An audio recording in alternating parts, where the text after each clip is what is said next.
My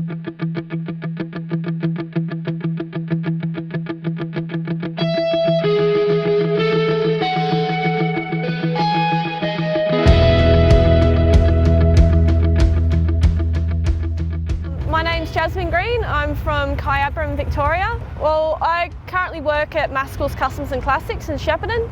I just finished my apprenticeship in trimming through him, so I've only been in the industry for 2 years, and before that I actually made coffees for 10 years, and most of this was built while I was at the cafe, and I don't know, I just like coming home and having that to work on, because I hated working at well, it was just a job, you know, it was okay, but it made building this really enjoyable, and through building it I've just, you know, kept pushing myself and just learnt more and more, because, you know, working in a cafe I couldn't afford to pay anyone, you know, to build it, to paint it, so I had to just have a go.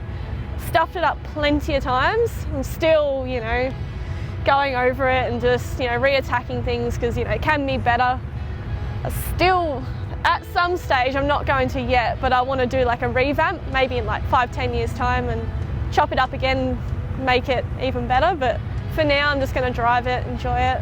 So I was never really a car person. I never grew up with cars, my parents were never into them, but what got me into cars was the fact that I needed a first car when I was 17. My partner, fiance Michael, he had a Hilux, a purple one, sort of, you know, it's a slam static mini truck, and I thought that was pretty cool.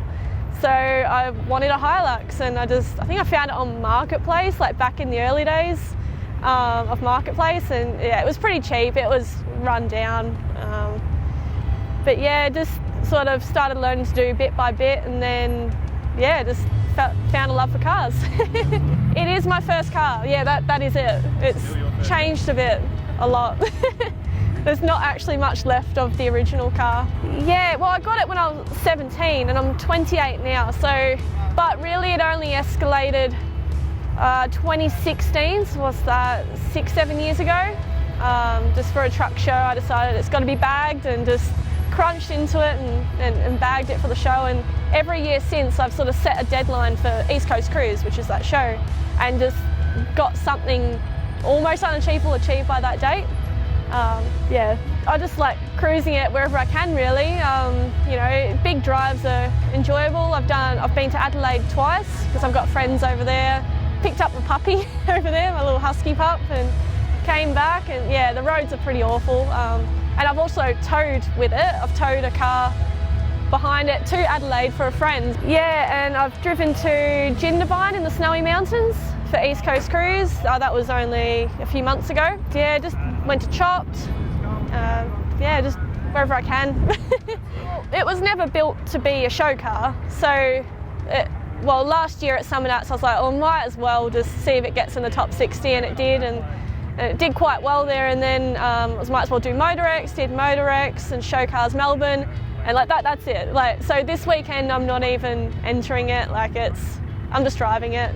Show days are done, like it's got stone chips, it's not a show car anymore. You gotta drive them. Yeah, so it's just got LS1 with a T56, 6-speed manual. The engine's fairly stock, I've just got, you know, an aftermarket intake and whatnot. The diff, I put a true track centre in it just because the Pega was dangerous, like it just felt too sketchy. True track, 411s. It's got disc brakes all around, so Skyline calipers, BA Falcon rotors with a billet hub adapter. And yeah, it's on air suspension, you know, all falling. Like, to get a Hilux low, you need to pretty much chop everything. So the chassis is all notched. The front's all Z-notch, you know, so that it's not held up by the front cross member. Pretty much every cross member's changed. Like, it was borderline being an ICP when I was trying to get it engineered. It was a mission. Well, because I did everything else myself, the trim was the last thing that needed to be done, and I kind of didn't really know anything about it, or where to start, but well, I met my boss, Greg Maskell, at Summer Nats at the presentation night for the Laurie Scholarship, and he found a way for me to do a trimming apprenticeship through his work. So through that apprenticeship, I was actually able to tick off all the modules by doing this interior, which, you know, looking at it now, I already hate it because I've learnt so much since. Like, I want to redo it so badly, but I'm just telling myself no, like I need to drive it, wear it out, and then I'll redo it.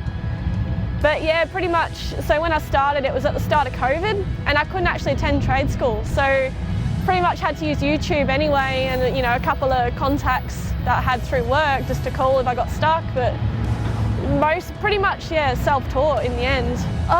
The reason I went with the green, well, I painted it silver about 3 times, you know, because I was learning how to paint, I kept stuffing it up, I kept changing things on the car, so I kept painting it, and I was sick of painting it silver, like I wanted a different outcome. And then, I don't know, I came across this colour. It's on like a Jeep Wrangler, so they're on a car where there's actually not much of the colour visible, like, because, you know, they're all flares and whatnot, so I thought, I kind of like the flip. It's a different colour, like it's gold in the light and green in the dark. I don't know, it's just something different, and I like it. It works with the billet and all that, I think. Yeah, really just keen to start my next project, which is a 1964 Toyota Stout, which will be a bit more radical. Like I'm gonna chop it up. Yeah, it'll be low. I've actually got hydraulics kit for it, so I just want it to be able to 3-wheel, just because it's cool. I don't know, it'd be fun. Yeah, I want to like use all the sheet metal skills that I've learned, you know, building this, and put all of that, you know, into a fresh build, and hopefully be able to just do it once and do it better and not chop it up 10 times. Well, because I won, you know, Street Machine of the Year, I've got 20 grand to play with. So, I mean, this was pretty much a budget build. Like everything was, most of it's like eBay parts, and everything else I've made pretty much, you know, apart from a few expensive things where it was needed. But I'd like to rebuild. I've got another LS engine which I've cracked a piston. Yeah, I want to rebuild that one, and then put it in, and power steering. So it needs a steering rack to work. So, and they're, you know, like 3 or 4 grand, and I couldn't afford one, but now I kind of can. So it does drive really well, but it's just the steering stiff in car parks, you know, it's not fun. So firstly, I'd like to thank everyone who voted for me in the Street Machine of the Year. Yeah, thanks. My fiance Michael for, you know, teaching me suspension geometry and sort of how things work, and yeah, he's been great help. Parents, I've occasionally needed to borrow some money off of them and pay them back.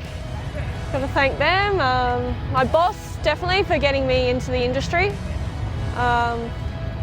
There's heaps of people, I don't know, just, yeah, friends, yeah, people who helped, yeah.